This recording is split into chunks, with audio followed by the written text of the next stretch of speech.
How does he keep doing this to me? This, again, is Fast Lane Karting.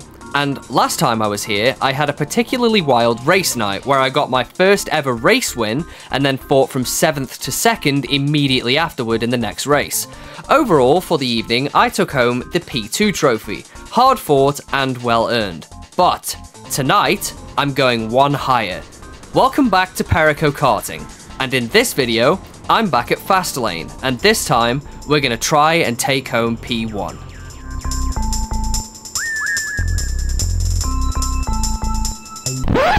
I'm going to keep this intro nice and brisk for clarity's sake. We've got 9 people on the grid tonight, 4 of which are newcomers, the rest regulars, for instance Luke right here, who was and still continues to be my main rival at this place. He's always good fun to race against though.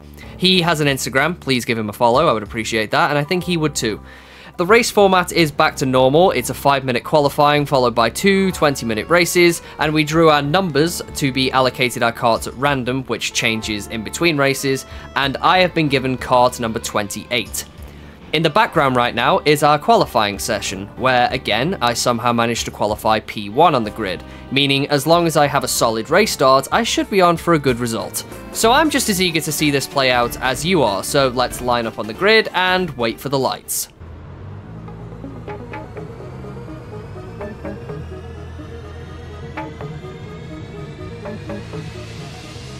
And it's green lights, and let's go racing. Now, a good race start is absolutely paramount to my success here, so I cover the inside line as tightly as I can, which means that I manage to keep the lead here, but as I go for a decent entry into this corner, Luke wastes no time and states his intentions firmly, throwing it straight through the inside of turn 2. He then extends this lead when I get a messier exit from turn 3 than him, and now turn 4 is going to be an even bigger problem because he kicks his back end out a little bit here, meaning I have to react, and he opens up an even bigger lead to me. So, first lap, and I'm already a position down. Good start. Now here, he's managed to open up one hell of a lead, and it's only going to get bigger because he's taking much better lines than I am, and I'm already frustrated at the fact that the race has gone this way. Look how far away he is. He's almost an entire corner away at that point.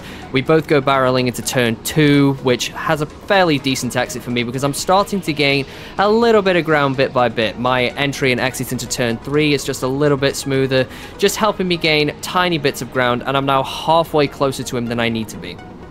Already though, this is the moment that's going to turn the race on its head. Up ahead, wearing the red suit, is a back marker, lapping about 30 seconds a lap because he hasn't been on this track in a while, and now I know from experience that back markers can ruin races, so he drops it on turn 3 and Luke accidentally shunts him, which means that I'm on Luke's outside, but I do a switch back on him here, and because he's lost so much speed, it's basically a free overtake. The yellow lights come out and I sort of just start coasting, and I can feel him nudging the back of me, so I signal to him saying, yeah, the yellow lights are out. I have no idea if I've overtaken on the yellows because there aren't any yellows in that section of the track for me to look at, but the lights go back green. I wave a little apology just in case, and now it's up to me to maintain and extend that lead as much as I can. Now right here, we are coming up to 3 back markers, which is a lot of back markers to contend with. While I'm too busy focusing on them, my entry into this corner is slow, and Luke bumps into the back of me. He gets alongside me, but because I'm on the inside, it means that I basically have a much easier exit than he does. I come side by side with the guy in the red suit, and now I just need to get past the guy in the blue suit, and the track is basically free again. So I start gaining ground. I think I try an inside move here. Yes, I do. Throw it straight down the inside. Go a little bit wide. Don't know if I end up forcing him wide, but to be fair, not really my problem. So it's now up to me to gain on this girl here, who drops it on the exit, shakes her head a little bit. She's clearly disappointed with herself, but I don't think she should knock herself too much. It was her first race night, and she did admirably, all things considered. But she is holding me up. Luke is now on my inside, so I move to cover that inside and end up messing it up completely, going completely deep into turn 1, basically just letting Luke straight through, who has a much easier time getting past this back marker than I do, because on the approach to turn 3, he's already plotting his move. He throws it straight down the inside. The girl's on the outside, but he knows what to do in this situation. The girl basically lets him through, blocks me off, and creates a hell of a lot of space between me and Luke here. So again, this is an example of just how much a back marker can turn a race directly on its head. a little bit later on, and quite frankly, I'm tired of being in P2 again, so I think it's time for me to try a move next lap, because I'm close enough to Luke that I have 2 prime attack spots for me to set up a move. Step 1 is to throw it down the inside of turn 1, where with a little bit of force, I'm able to get the inside line, and then step 2 is to get the inside overtake done, making sure I don't stray wide enough to leave room for a switchback, and then I've basically taken P1 nice and secure once again. So I get a decent exit at this corner. It's all about optimizing the lap just to try and keep some distance from Luke, but he is a good driver, so such a strategy is not going to work for long. And sure enough, echoing exactly what happened at the start of the race, I try and set up a decent entry into this corner, and he sends it straight down the inside that I completely failed to cover, which means I'm staring at the words Wolf Sport for what feels like the millionth time at this track. Seriously, he is usually my biggest nemesis at this place, and no matter how much I try and race him, I don't seem to be getting any faster than him. So he is already opening the gap, which means that I'm going to have to rely on another back marker at some point to hopefully slow him down, because in this race he's doing better than me and he's faster than me, and a back marker is my only hope of victory. And sure enough, as night follows day, there is another back marker. I believe this is the final lap, so I'm hoping that an attack window is open for me here. We come into turn 3, where the same thing happens again. He loses it, Luke has to slow down, so I'm gaining a bit of speed, but both lanes are blocked at this point, so I try an ambitious move on the inside, and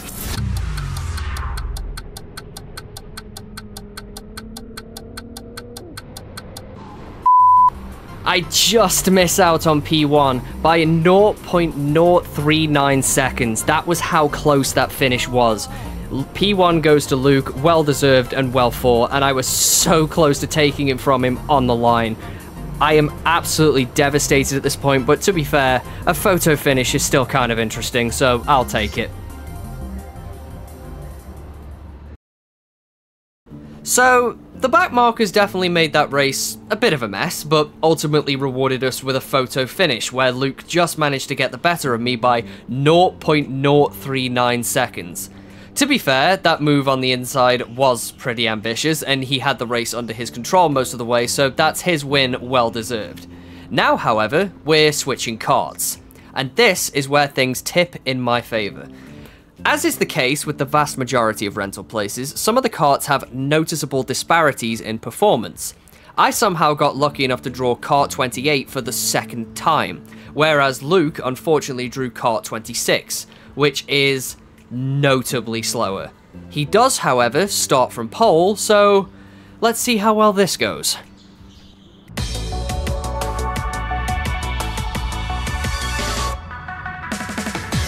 And the lights go green, and let's go racing, and good lord, I almost jumped Luke straight off the line here. The speed difference between our karts is absolutely ridiculous. He takes the inside, and I'm basically bumping the back of his kart. I get the inside on turn 2, but he's still got good race moves, so he's able to pull a really good switchback and squeeze me out at the next chicane before turn 3. So even with a kart that is absolutely not responding to him physically at the moment, he snapped on the brakes, he almost lost it there. He is still maintaining a lead, which is incredibly impressive because I've driven kart 26 and it was an absolute tractor. But trust me, that lead isn't going to stay, unfortunately. No matter what Luke does, he's still driving a much slower kart than I am, which is a shame. So I get a pretty easy switchback setup, and, well, that's it. That's the whole battle. The session at this point essentially just becomes a hot lap session because no matter how good of a driver Luke is, the difference in our karts is absolutely astronomical, and it basically means that he can't catch me anymore now that the track's perfectly clear for me. It does, however, mean that now that he holds the fastest lap, that is the last bastion that I need to overcome. His fastest lap was a 26.94, somewhere in that area, so I need to beat that time as quickly as I can. This lap wasn't it, this was only a 27.401. So let's see how this next attempt at a hot lap goes. I try and take a little wider line into turn 1 to avoid the texture change there bouncing the kart around, and it seems to work for me. My entry into turn 2 is not the smoothest I've ever done, but it's smooth enough to be serviceable. And then into turn 3, where I actually get a pretty decent entry and exit into that one with not much tyre squeal, not much losing traction. Turn 4, I could have carried a lot more speed through there. That was only a 27.159. Now, a critical obstacle while I'm trying to overcome this lap time is the fact that the track is still full of back markers, and with arguably the fastest kart on the entire track, that is seriously going to impede my lap times.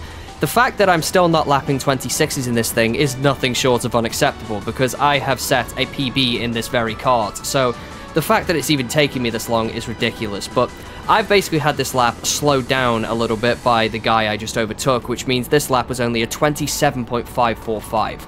A couple laps later, and the back markers are still an issue, unfortunately. There's this girl in front of me. That was the same girl who was shaking her head earlier on. And as we come into turn 2, she sees me, goes wide, and basically lets me straight through, which means I can just continue my drive and try and carry on with a decent lap time. Then we've got the guy in front who basically gave us a photo finish, who, again, gets off the racing line and lets me straight through. It would have been nice of them to do this when I was actually competing with someone, but that lap there was still only a 27.173. And at this stage, I'm really starting to doubt if I can do this, because for whatever reason, I can't break the mental block to break into the 26s. That doesn't mean I won't though, because now commences one of my fastest and smoothest laps of the whole session. I risk the elevation change and go nice and tight into turn 1 and get an absolutely flawless braking point into turn 2, meaning I'm essentially able to just drive straight past the apex. My entry into turn 3 could use a little bit of work because I'm still having to counter steer to get through the corner, but I get there nice and quick. And then comes turn 4, where I get the perfect width and speed in the exit, which means I have just set a 26.810, which is the time fast enough to win the race. This is the point where I've just found out. So now, I have essentially won the evening because I have got a P1 result basically guaranteed because of the speed of this kart, a P2 result from the last race, and the fastest lap to act as the decider point. So now, I'm just able to drive around and have a bit of fun. But what is coming up is the fastest lap of the whole session, clocking in at a 26.783. This is close to my personal best. Again, my entry into turn 1 is nice and tight. I get a flawless braking point into turn 2, which means I can just drive straight past the apex. I'm just repeating my commentary at this point because I'm doing everything exactly the same as the last lap, even though my exit into turn 3 was really good there. Turn 4, I hit that apex perfectly. That is a stonker of a lap. So now we're in the closing stages of the race, and I'm chasing one of the back markers while singing my head off, and there is a huge pile-up going on here, and I almost hit a marshal, apparently, in my haste to get past. Sorry to that guy, because I don't want Luke to catch up to me and get past. Fortunately, though, everyone is able to find a gap and fit straight through, and the race goes on yellow flags, which means that no overtaking is supposed to happen. That guy's still full speed ahead at race speed, but these guys are back markers, so I don't really mind. And that's the checkered flag. I didn't fully grasp that the race had actually ended at this point, but I pull into the pits anyway, because now I have essentially won the race evening by just 1 point. So there you have it. Finally, after several race nights at this stage, and thanks to some pure Cheshire Cat tier luck, I'm finally able to take home a P1 trophy and complete my little collection on my desk behind me. Granted, a big factor in why I won this evening was purely down to mechanical differences and not my actual skill, but man, I'll take anything I can get at this point. Did I deserve to win this trophy? Debatable. Am I gonna take it? Yes! Yes, I am, because it still represents that I have gone from meandering around barely making it into the 27s at this track to being able to set a 26.783, which is a whole second faster than the very fastest time I was celebrating in my very first video. So, I'm finally a race winner at a local small casual track with about 4 corners. Shut up! I'm going to take a pause on making Fastlane videos for the time being, purely because I have 6 videos uploaded at this point, and Fastlane makes up, like, 4 of them.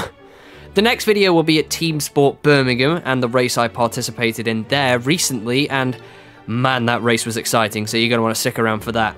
Also, I would be remiss if I did not mention this, but over 900 subscribers now. That is absolutely mental. You guys are mental. I love every single one of you. Stick around for some more, hopefully, quality content from yours truly. This year has been amazing so far, and I can't wait to see how much better it gets. See you all next time.